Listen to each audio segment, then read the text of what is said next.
आज ही Doubtnut app download करें। Doubtnut पर अपने सभी गणित, रसायन विज्ञान, भौतिक विज्ञान और जीव विज्ञान के डाउट्स का करो सफाया।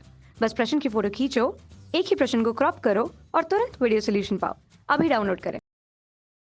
आज का हमारा प्रश्न है, एक प्रिज्म के लिए किरण आरेख खींचकर कोणीय वर्ण विक्षेपण को प्रदर्शित कीजिए।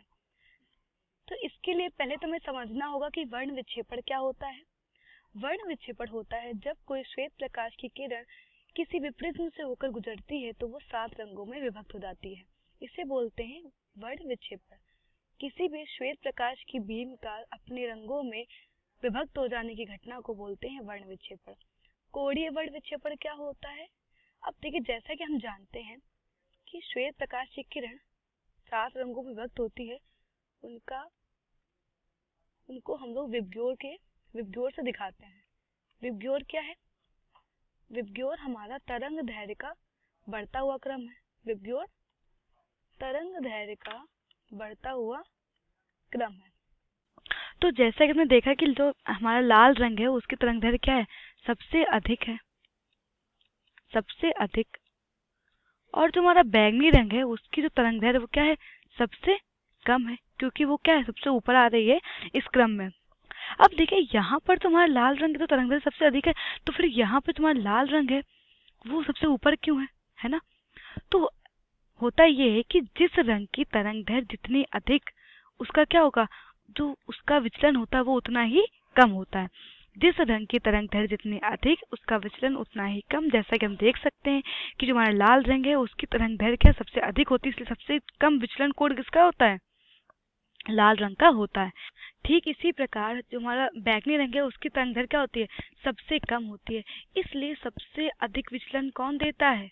सबसे अधिक विचलन बैंगनी रंग देता है। ठीक है, तो ध्यान रखिएगा कि इसीलिए हम जो है, जो लाल रंग का जो विचलन कोण है वो सबसे ऊपर होता है और बैंगनी रंग का विचलन कोण सबसे नीचे। जो हमारा जो बैंगनी रंग वो सब बड़ा विचलन कोण बना करके विचलित हो रहा है। ठीक है, अब हमसे प्रश्न में पूछा गया था कि कोणीय परिक्षेपण क्या होता है। तो अगर हम देखें तो ये पहले बात ये होता है कि कोणीय परिक्षेपण हमेशा 2 रंगों के बीच में निकाला जाता है। ठीक है, तो हम मान रहे हैं कि हम 2 रंग ले रहे हैं, लाल और बैंगनी।